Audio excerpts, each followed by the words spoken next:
Kevin, I did want to just give you a bit of a summary of the content that guys did put online regarding their congregations. 13 out of the 16 are below 300, as you had mentioned. Out of the 16 congregations that wrote the stats, 13 of them are below 300. And major problem is venue restraints.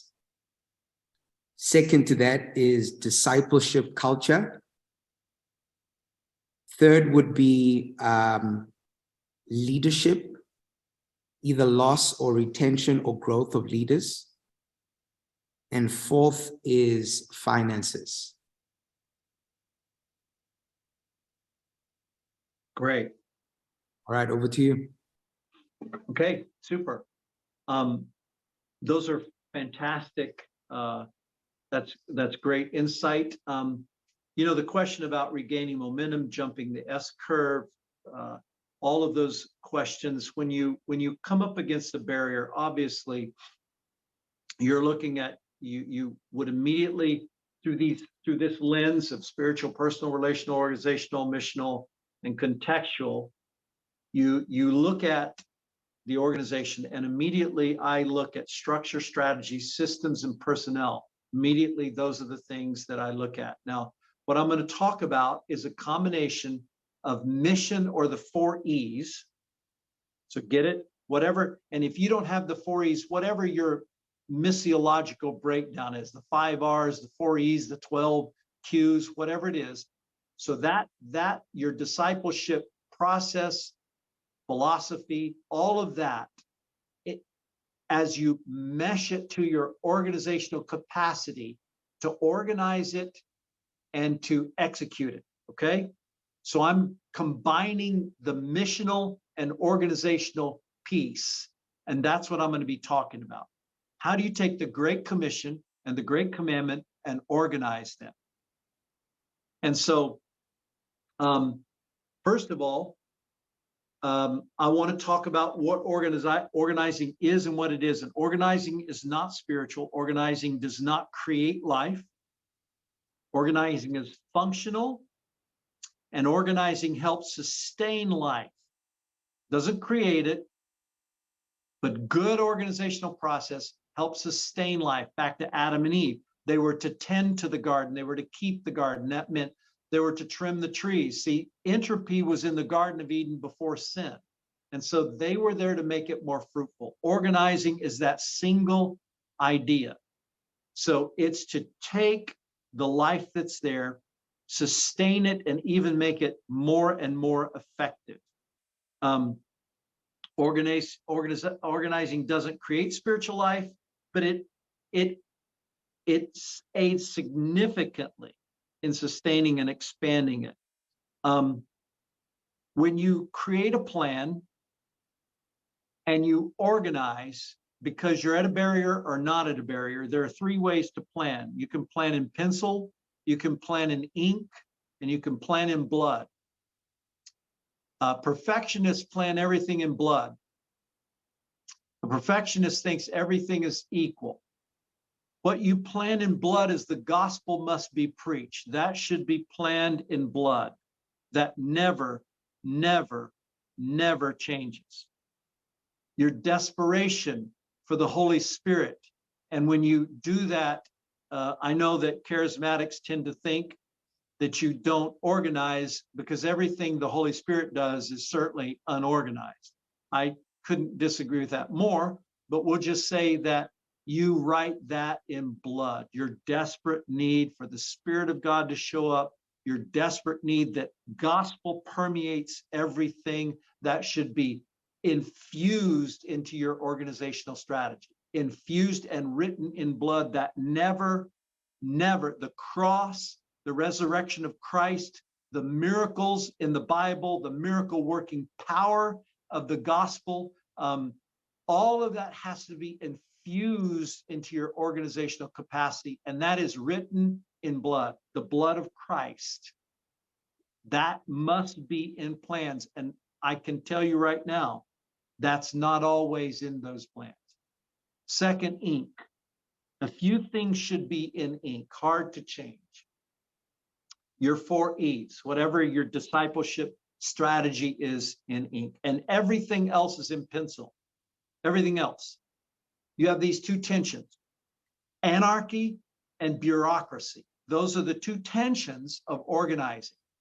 On one side, you have the anarchist that just wants no rules, no policies, no nothing, no structure. And then you have the bureaucratic, organizational killer of all things with life. Those are the two tensions in organizing your way into a new growth curve. And so organizing is always science and art between the two extremes. Does that make sense? It's always that tension that's there. So what you're trying to do is you're trying to create life-growing structures. Life-growing structures. Remember, organ is a part. An organ is a part. Your hand is an organ. Your heart is an organ. It's a part. Separated, there's no life in it. An organism is taking parts and arranging them in a way that makes life. And so in a church, you have a bunch of parts. Paul's image of the church as a body. Now, how you effectively put those together will tell you whether you're going to have life or you're not. All of us have, we've all organizationally built some kind of a Frankenstein. There's some kind of life there, but it's a little awkward. You know, we put the hand where the head should be and stuff like that. So organizing is critical to life. It's intrinsic to life. So life-growing structures are the point. What do you hope that happens? You organize vision, energy, your leaders, your new converts, everything you're organizing, but you're organizing it with this chief aim to bring life and momentum to all of that. Now, if you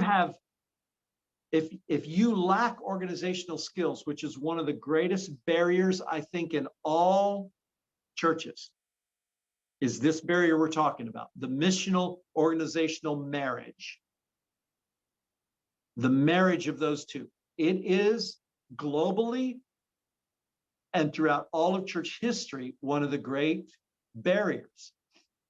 You don't write in blood orthodoxy, and you move into heresy. That's intrinsic to church history. You don't contextualize, so your hermeneutic, you don't work on your hermeneutic, and so you are no longer effective after all of your folk die because you never changed. You never understood how to reach your own children, let alone expand the kingdom beyond that. So you don't have the ability to write in blood what needs to be written in blood.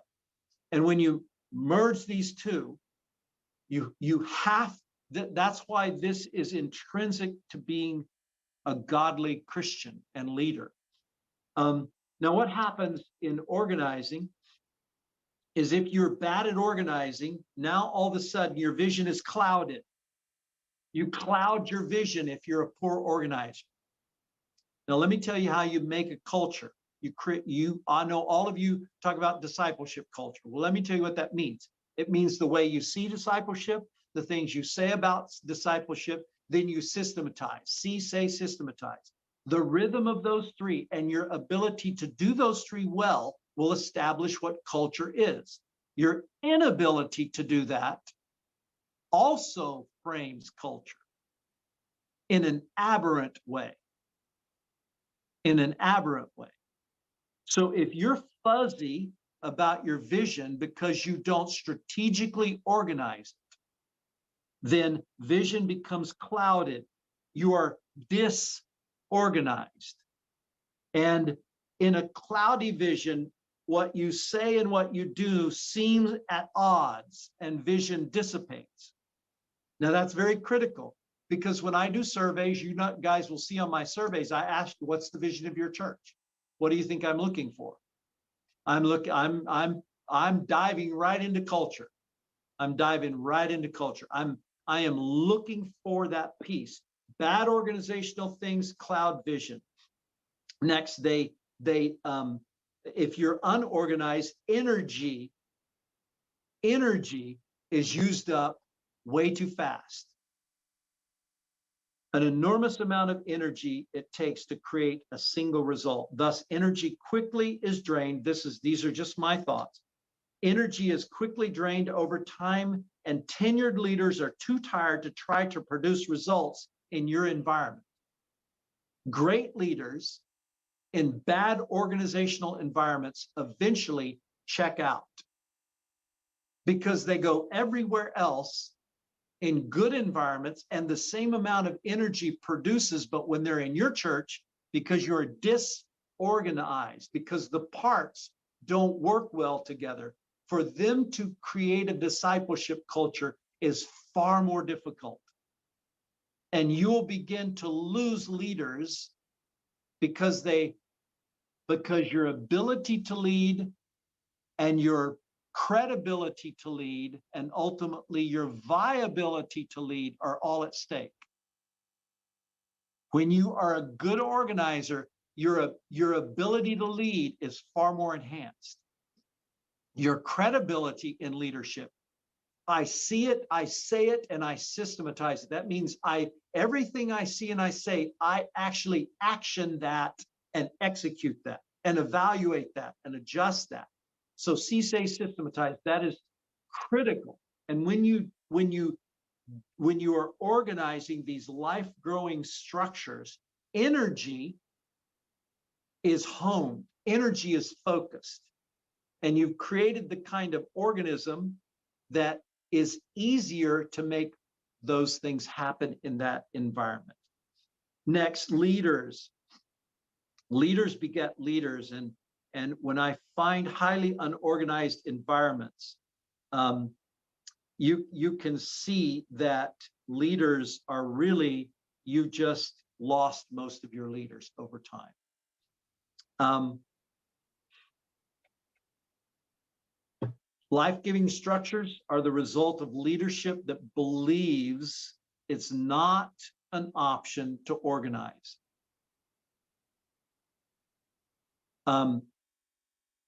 Again, one man's rule is one's man wise organizational structure is another man's organizational nightmare, and they call it bureaucracy. You probably don't have any organization if you've never been accused of being bureaucratic. So don't be afraid of being accused to be bureaucratic. Life-giving organisms are not accidental. I always find where leaders believe it's not an option that they really have a passion to take things that are poorly functional and non-functional and create very good function out of it. I'm trying to decide if I need to pause and let people ask questions now, because I've just said a lot. How about if I pause and let people ask questions about what I've said now before I continue? Any questions or comments or additional thoughts you have, because you're experts.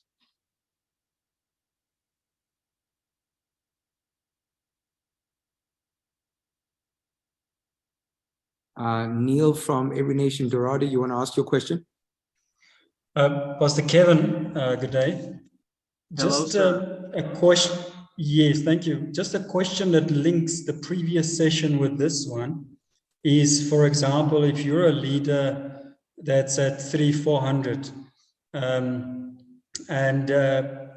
what you do is you grow your church to maybe 250, but then you transplant, or you have in America called campuses. So you're in a city, so you've got 3 or 4 different kind of branches. And of course, you've raised some strong leaders, like the Retief Burgers and so on. And so you are good in managing those leaders, and they run those churches well because they've got their own gift set, etc.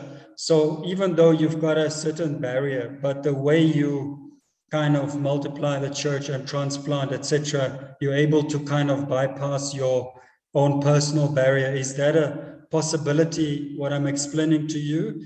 Because your organizational ability is perhaps on another level. So kind of you manage your barrier in a way. If you could comment on that. Yes, very good. Yes, this is an added complexity when you go to multi-site, but those individual sites, they typically can't outgrow the leader unless they're video venues. And so you would use the same. I always typically, if I'm going to work with a site, I do all the sites separately. When we did N1, we went and did every site individually. There's a little bit of coattails or drafting that happens in a multi-site process, but really you have to take a look at each individual congregation, because sometimes the individual site is in a separate kind of community, and that creates really a separate kind of a thing. And so, yes, you add complexity when you go to multi-site, and that takes a little bit more effort to really look at it. I deal with site, the typical site in America is 20% of the size of the mothership. That's as large as they get. That's the standard kind of way. But there are X factors to that when you quote unquote hive off a church. One church, or two churches that I know of that did gigantic hives, sent 2,500 people and $2.5 million to a separate part of town and planted a church. And another church in Atlanta did the same thing. And so if you're not doing it like that, and you do a typical site where you have a set of small groups that are meeting in a certain area, and that's where you do the site, those typical sites, they typically are 20% of the size of the mothership. And so they're on a totally different dynamic when you're looking at growth barriers than the mothership. Our mothership here runs about 1,900 on Sunday. The two sites, one runs 600 and one runs 500.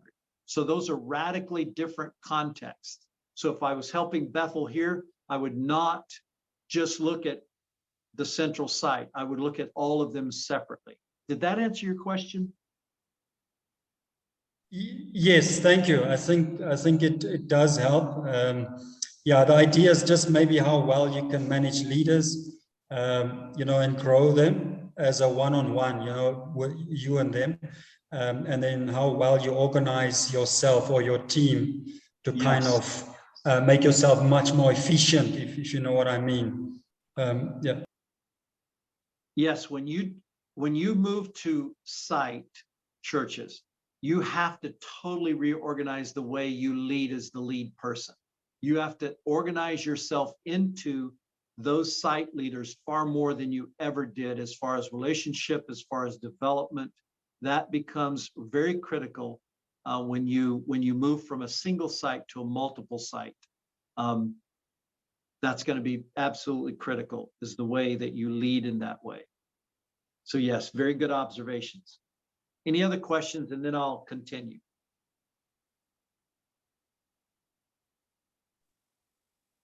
Yes, Brother Kevin.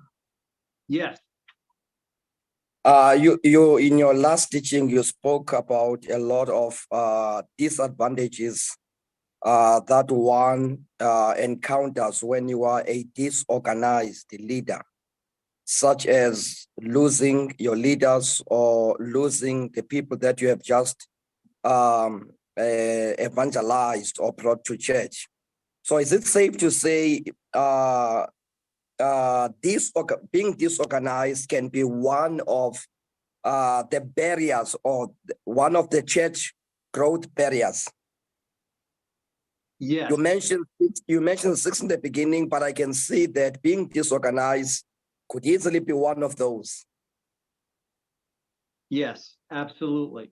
Organizational barriers are the most prevalent of all barriers. They're typically the most prevalent.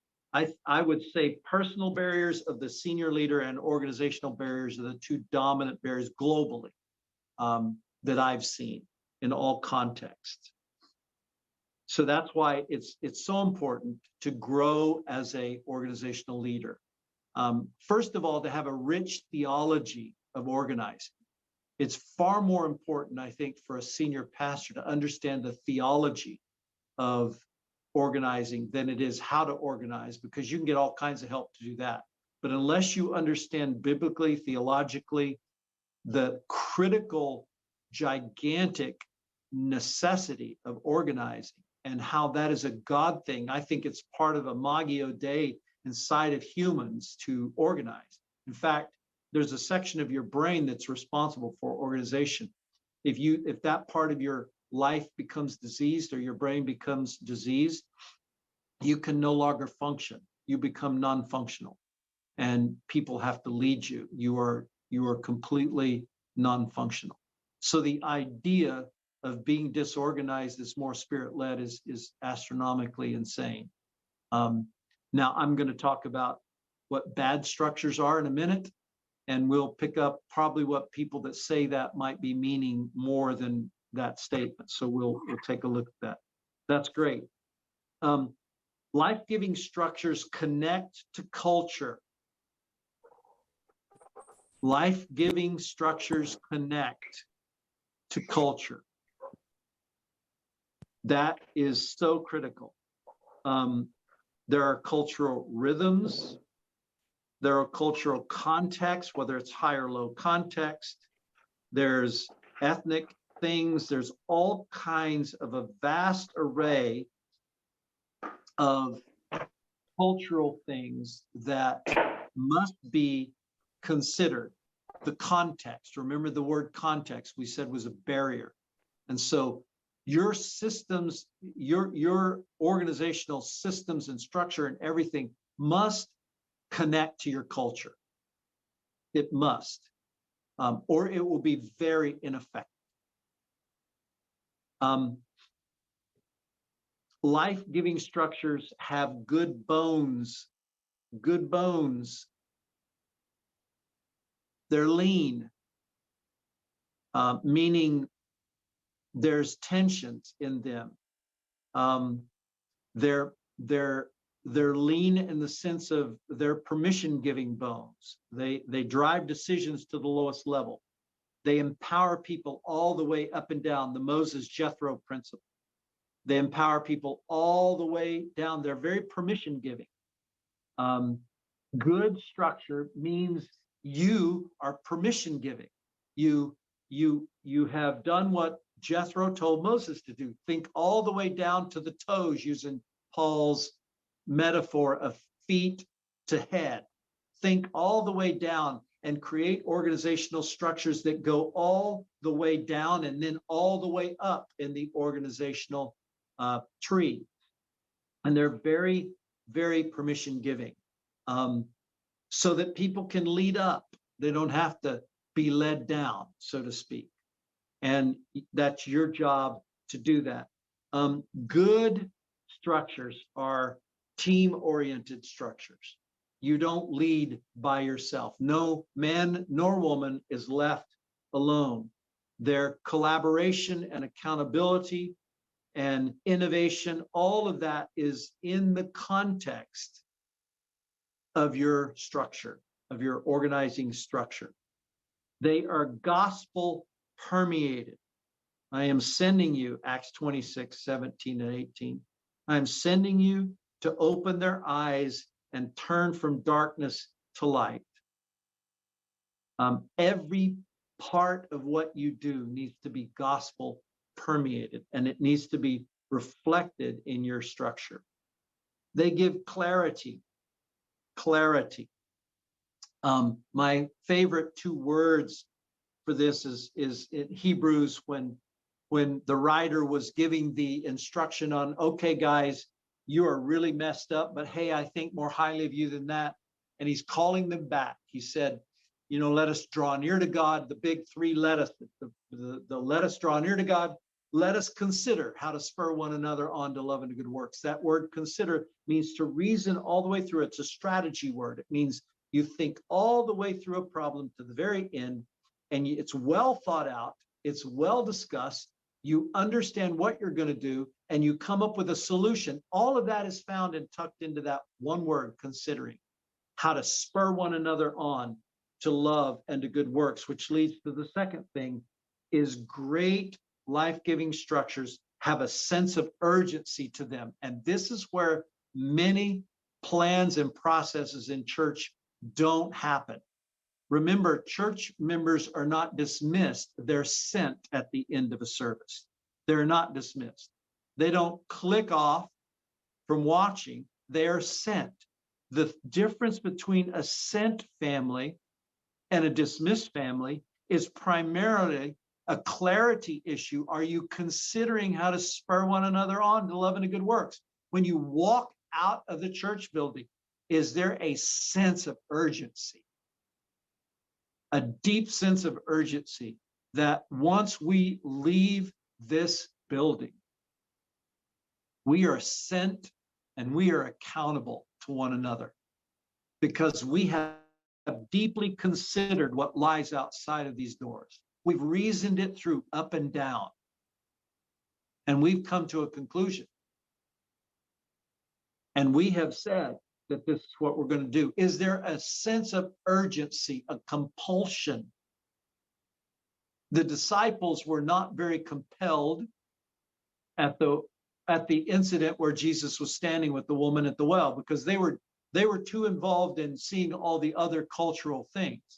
And Jesus shockingly said, "Do you not say the harvest is later, but I tell you the harvest is now. Lift up your eyes."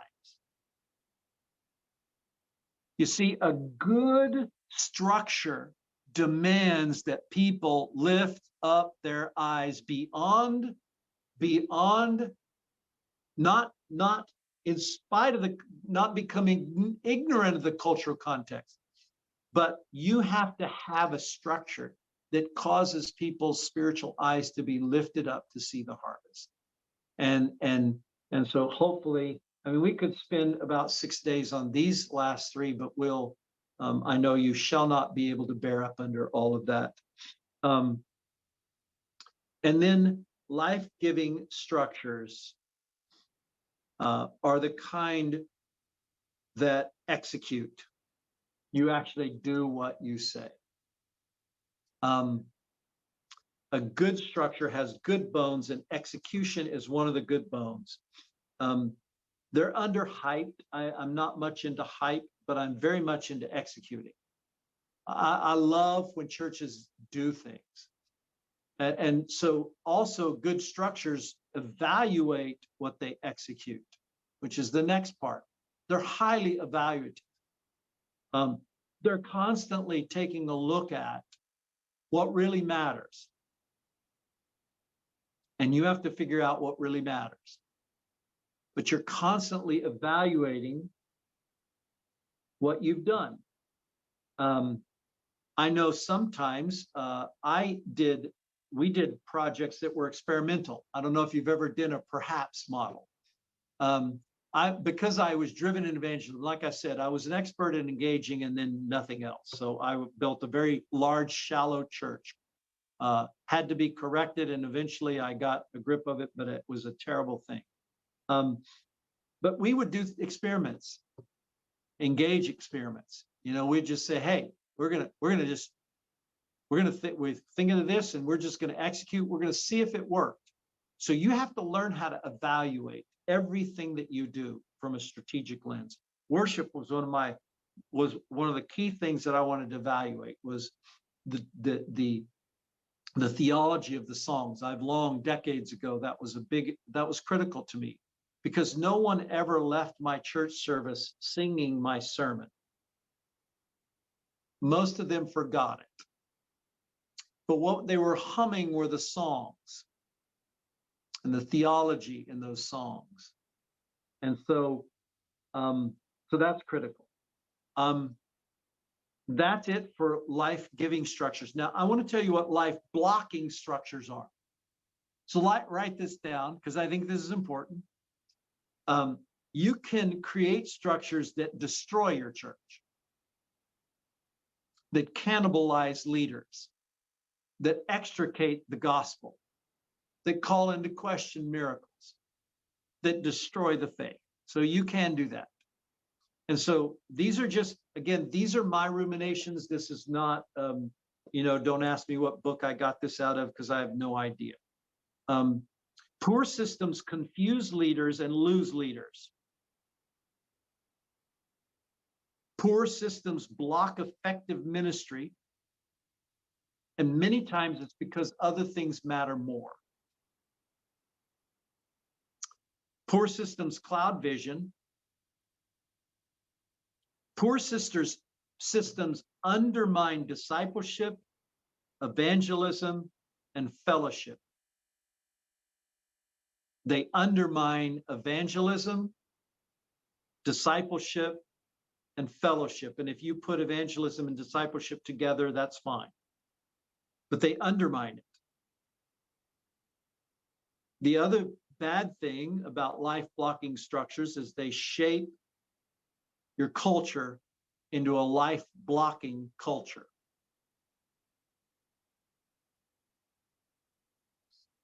And the last thing is that poor systems force you to manage down because no one can lead up.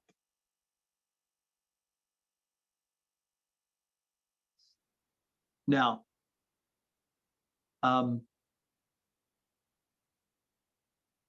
one last thought, and then we're gonna do the rest. We'll finish in questions. No, I think I'm just gonna stop there. We could go on for 50 hours. So I'm gonna open up now for questions. Hopefully that was helpful. And now ask questions. And again, if you guys have other insights, I'd love to hear what you think to the rest of the team. Pastor Kevin, I'm going to jump in just quickly. Thank you. This is just so good. I think one of the biggest things that I've seen through the years are people, especially young people coming into ministry, very spiritual, very relational, and then almost getting the fright of their life in their first year or two of internship or at a church to understand how much systematizing, organizing there goes into that. And it's almost like sometimes a cup of cold water. How do we shape or help shape their theology of organization? And I love that concept because that's where it starts from. And that plus people copying out saying, well, that's not my personality type. I'm not wired like that. I'm the guy for the stage. I'm the guy for the moment of the improv and the spirit and et cetera, et cetera. Because a lot of what we're talking about now, if you do not understand the context, might almost seem like heresy, like this is not spirit. Now we know it is, but helping our younger generation or new leaders or people coming into that, it's not sounding corporate or sounding that it's life blocking organizations. How can we help shape our people? If you understand my question. Absolutely. Yeah, first of all, they are highly organized. Highly organized. If they weren't organized, they wouldn't get dressed in the morning. They weren't organized, they wouldn't go to school and college. If they weren't organized, they wouldn't do anything. In fact, everything in all of life comes from the Imago Dei capacity to see the end before the beginning and organize towards that and create. It's part of the creative role that humans play. All things we do are organized. We're on this phone call because of organization. And so it's to flip the script on that and to say, so what you're saying then about the church, how does your wife feel about that or your husband feel about that? You just want to flow with your marriage, huh? Did you bring that up to your employer? You just want to flow. You don't want to be organized. You don't want to take courses. You don't want to do anything. You cannot exist without organization.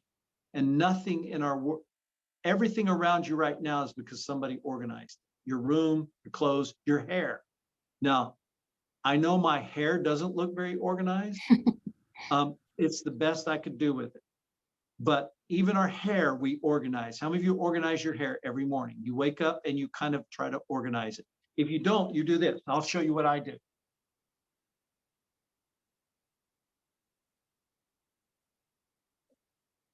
This is my hair unorganized right here. Hallelujah.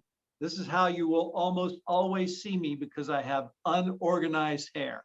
There you go, ball caps going on everywhere. So I think, Retief, this is one of the most critical things you could ever do for a leader. Is first of all, tell them how ridiculous that is. Second, give them a rich, deep theological framework. I know Carol, you've gone through Old Testament, and Dr. Richter, right? Carol, you've studied Richter, Saviwe.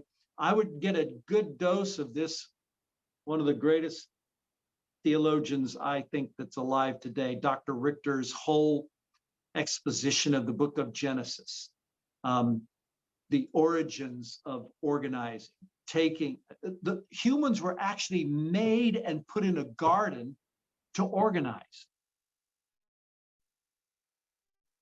They were to trim trees, they were to make it more fruitful. Again, to take what God had not finished. He did not get actually completely finished. He said it is finished, but what he meant, what that means is he took humans and put them in the garden and said, okay, now you're going to continue to create. You're going to be part of co-creators with me. We're going to create this whole thing. You're to take the dominion of the entire world. And so I would add a rich theology, and then I would begin to unpack everything. They wouldn't show up for the worship team if they weren't organized. We wouldn't need a clock if organizing wasn't there. We wouldn't need anything. We wouldn't even want to watch the sun and have a sundial. Why do you think we did all those things? It's because we have to, because we're human. We're created in the image of God. You deny God if you deny that there's anything like organizing that comes out of us. And I know it is a shock. Most people sign up for ministry, not leadership. And it's why I think that most churches in the world today are under 70, and God didn't create them to be leaders. They created them to be ministers. And so there is a tangible shift that happens at the 200 mark, where everything below 200 is relational, public ministry skills, and your gift. Everything above that is leadership. It always demands that you keep changing over and over and over and over, and you keep reskilling and reskilling and reskilling and reskilling. But I find when I come into a leader's space and they're more passionate about doing ministry than getting ministry done, that's telling.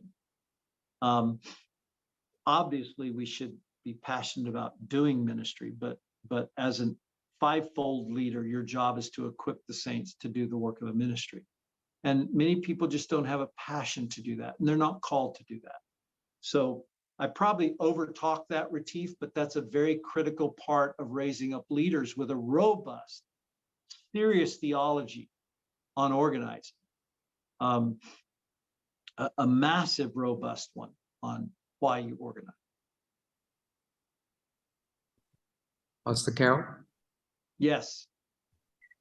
Thank you, Pastor Kevin. Brilliant stuff. I wanted to ask about discipleship structures. I think everyone on this call is committed to the 4 E's and is running them in some form in their church. But I would imagine that the execution of them varies from church to church. And I'd love you to comment on maybe some typical different ways of executing discipleship growth paths that you've seen. I'm particularly interested in how much happens one-on-one through your members versus how much happens in a class in a more structured or more centralized, should I say, way, and where you've seen the pros and cons of each, what your recommendations are. Yeah, that's a great question. I was just at Shaddy's. I'm working with Shaddy's team and Shaddy's church, and they're a 4E church, and they're very, very, very impacting. They built a remarkable church. They do certain things that they've recontextualized there, and from the Manila way, and they never really bought a Manila model in a sense, because one of the things that Shadi is, he's very contextual. He's a brilliant missiologist, so he's got a great missiological lens. So he can go and look at something and understand how he needs to modify that before he lands at home, and he modifies it or throws it out altogether.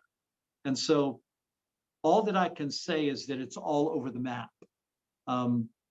What you do in classrooms, what you don't do in classrooms, what you push down to the people.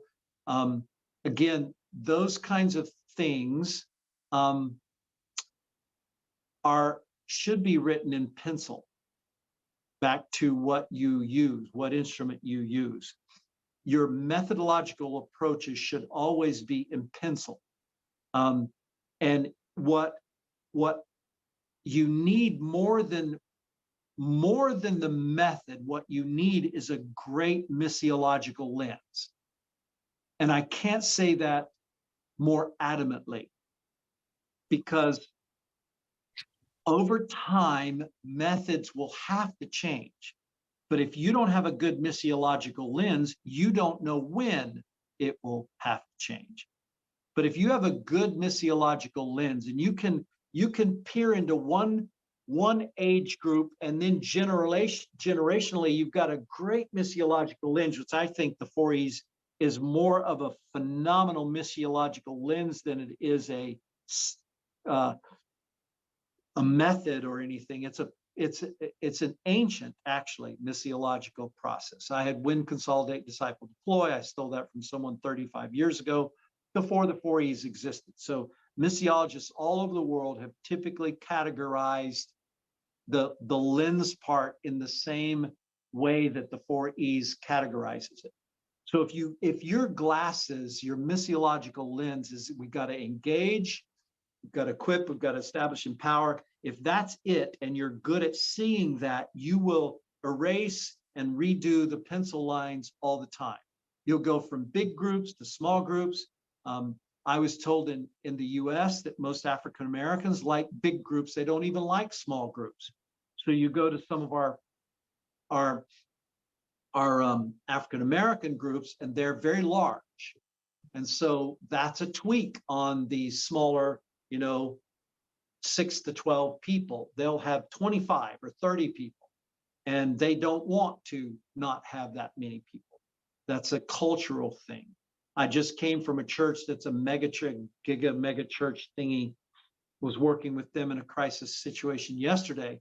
And I walked into the building, and they have a Korean church embedded inside of their church. And there were small groups all over the building. And how they do small groups is you come to the building, and they're a discipleship-oriented church. The 4Es are their model. You come to a building, and they have childcare, so your children are there, and then they meet all over the building. There's all these groups everywhere. They were all over the building meeting. And another church I was at, they don't do anything in homes, and so they're 5,000-6,000. And on that Sunday, when the pastor dismissed, he said, "Now we're going to do small groups," and all. Probably 1,500, 2,000. I don't know how many there were, but it was everywhere. There were small groups happening. So the methodological approaches, Carol, are truly all over the map. And this is a metaphor, but what all of you get paid the big bucks for is to figure out what method is highly effective in your context. And yes, that I was well, I'm going to stop there, because I know I could go on about methodology. We could actually all go hide for about 2 weeks, and we could probably do these two subjects justice. So, and Philip, and that's probably what Philip and Saviwe were worried about. They know if I get in a room and we unplug it, we'll just go for days and not even breathe. So, not even take a breath. But Carol, great question, and I hope that was helpful. Thank you. Well, thanks everybody. And again, thank you so much, Pastor Kevin. I don't know about you guys, but that was just an amazing time. I'm going to ask for one last question, Jonathan Atkins, and then I've got kind of just two agenda points as we close. So Jonathan, you go ahead and ask the last question, and then I'll land the plane. Hi, Pastor Kevin. Say, for instance, sitting here tonight, you hear that your organization skill or even what you've built is not life-giving. It's just a moment where you realize this. What would be your advice to leaders? Where do you start? Do you deconstruct everything? Do you tweak a little bit? What would be your first approach if you realize your structure that you've built is not life-giving at the moment? Well, first of all, Jonathan, you should flail yourself. You should take the 50 lashes and do it to yourself, Jonathan.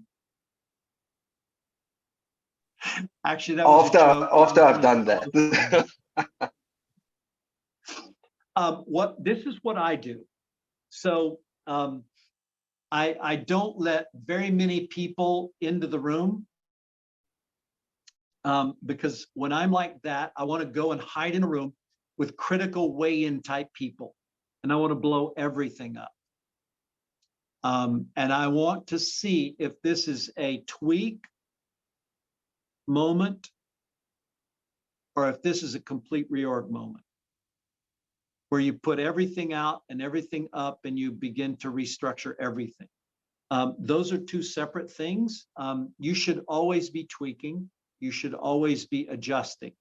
But when you come to the place that you realize that the structure that you have is no longer life-giving, it's life-blocking. That is a very common intersection. And let me tell you why you get there is because you grew.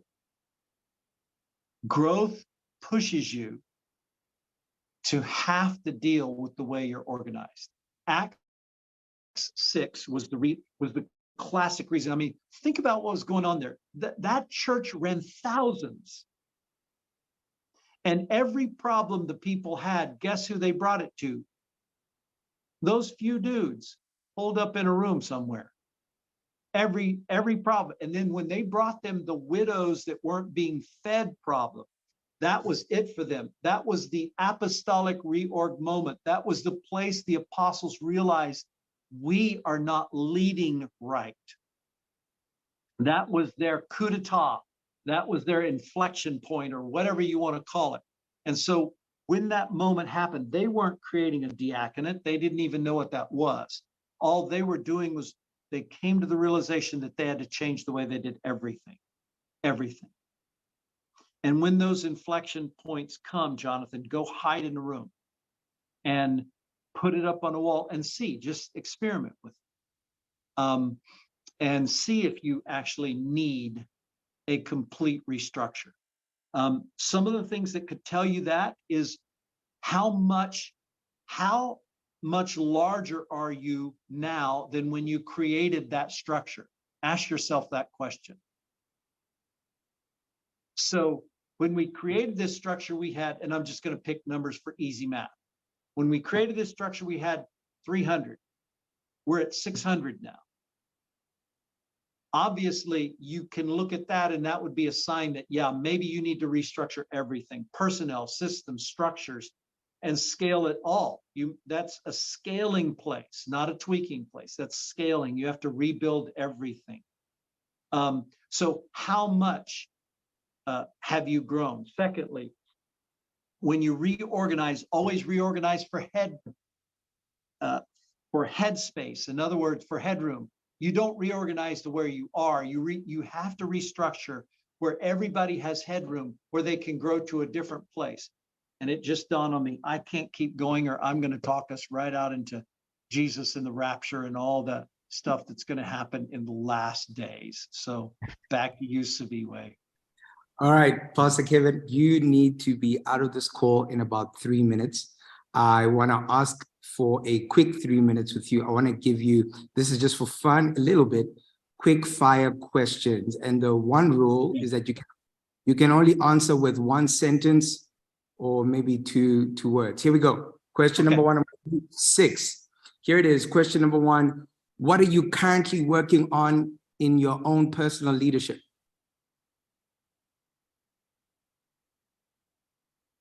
Sin. As usual. Yeah, that's normal. What am I current? Oh, yeah, the crisis leadership. Right. What current resource or book that has got you thinking better about leadership over the last 6 to 12 months? This is going to sound odd, but Smithers Christian Mission and Lauderette's First 1500 Years. So church history is where I typically go for leadership, not corporate leadership books. Not that you shouldn't read them, but I've read a million gazillion of them. And so my last 5 years has primarily been studying the Bible and church history. What do you do to refresh and relax from leadership work? Get on my boat, get on the lake, get on my jet ski, and hug my grandkids and be with my wife. Leadership book that you would recommend to leaders right now?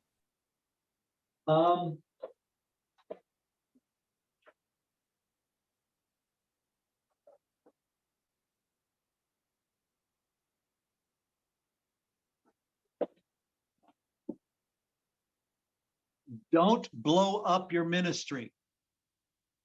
Nice. Don't blow up your ministry. How many of you think that's a good book to read?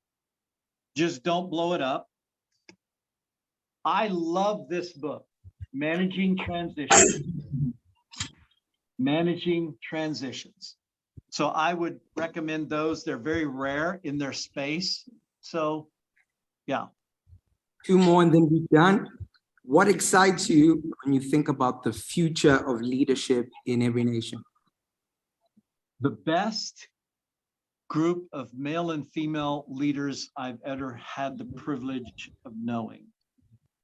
And that we will be better led post-founder generation than we were, because somebody really did a great job of reaching and raising leaders. That's great. Last question and we're done, sir. What 3 habits you find in effective leaders? A high work ethic is the number one thing that I see in effective leaders. They have a lot of energy and and they believe in a theology that human effort. They have a lot of work ethic and energy. The second thing is they have a pure heart, and by a pure heart I mean this: that they're not bitter, they're not jaded, when you say the word church, they don't ball up in the fetal position and talk about how bad the church is. They're not negative. They're very much centered in faith and a positive view for the kingdom of God expanding regardless of the difficulty. So that's 2. And then 3, deeply in love with the people of God. Deeply in love with the people of God. And I mean the people that they minister to and that they lead with. Those are 3 things that I see in the best leaders that I know. So don't let me think I'd come up with 65,000 other things that. Yeah. Well, Pastor Kevin, thank you so much. I know you've got a 2 o'clock meeting. I think you've got 5 minutes to get there. We will release you, but I just want to thank you for your time. This was so meaningful, so great. So appreciate you so much. Thank you. Thank you to all of you. You are very special to me, all of you. Everybody I can see on my screen, I actually know who you are. And I know there's dozens and scores of you that aren't, but God bless you. You guys have a great Apostolic Passion Week. And thank you so much for just allowing me to get on and talk about my blithering ramblings. So blessings to you.